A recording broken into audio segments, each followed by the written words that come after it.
Silicon Valley. Land of billion-dollar ideas and rent prices to match. A place where location decides opportunity. And where housing isn't just a cost, it's a test. Today, we're breaking down rent in the 10 most important cities across the valley. From elite tech hubs to hidden value zones, this is the rental reality. And it's more extreme than you think. Let's get started. This is where the money lives. Menlo Park is home to Meta, VC giants, and rows of homes priced like startups. A one-bedroom will cost you $3.4 thousand a month, the highest in Silicon Valley. And that's not a luxury tower. That's standard living near serious wealth. And if you think that's as high as it gets, think again. Other cities aren't far behind. Sunnyvale has gone from underdog to unaffordable. With Google expanding nearby and inventory choking, rent for a one-bedroom has surged to $3.2 thousand a month. That's a 20% spike in just a year. And the next city? It's where rent stays sky high, even when prices dip.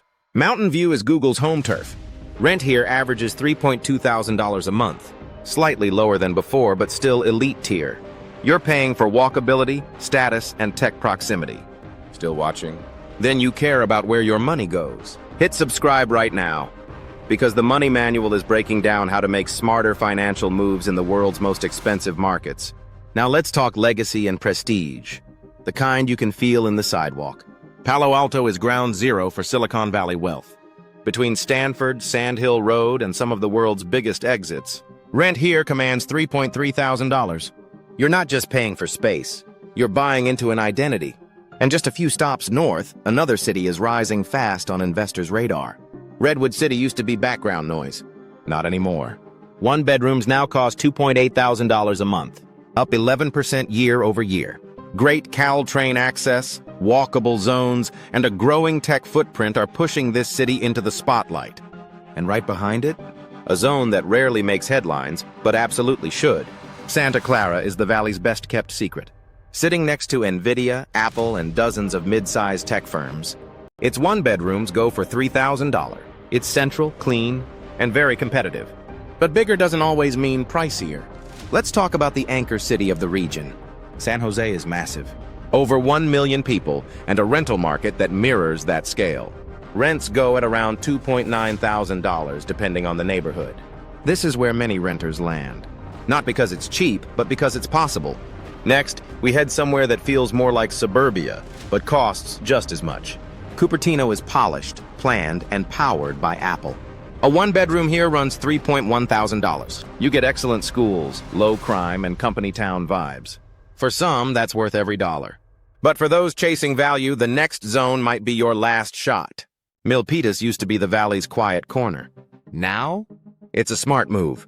With BART extensions, new builds, and spillover from San Jose, one-bedroom rent is nearly $3,000. It's no longer a fallback. It's a first choice for value-focused renters. And finally, we land at the only city in the top 10 that's still under $2.5K. Fremont sits at the edge of affordability and opportunity.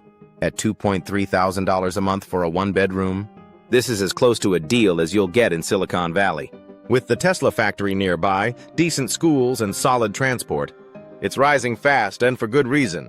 So what do these numbers really mean? In cities like Menlo Park, Palo Alto, and Sunnyvale, rent isn't housing. It's a gatekeeping mechanism. If you can't pay $3.2 to $3.4 thousand a month, you don't live close to power. Mid-tier cities like San Jose, Santa Clara, Cupertino, and Milpitas aren't cheap. They're just more survivable. $3,000 a month here gets you access, but no margin. And Fremont? It's the final frontier. $2.3 thousand is still steep. But compared to the rest of the valley, it's a financial relief. These aren't just rent prices. They're financial thresholds. And whether you're earning $70K or $200K, they decide where and how you live. And that leads us to a bigger question.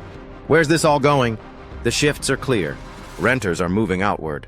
Toward Milpitas, Fremont, and East San Jose. Not because they want to, but because they have to. Even tech salaries have limits. Co-living is growing.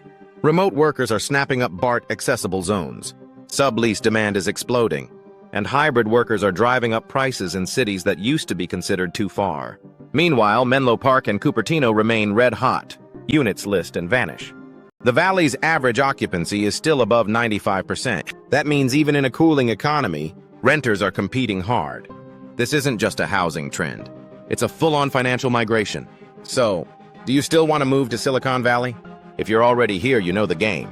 If you're thinking about coming, this is what it costs. And if you're just watching from the outside, now you understand why people are rethinking everything. This is the money manual. And if you want real financial breakdowns, without fluff, without spin, subscribe now. Drop your rent in the comments. Tell us where you live. Because your rent isn't just a number, it's a strategy. And here, strategy is survival.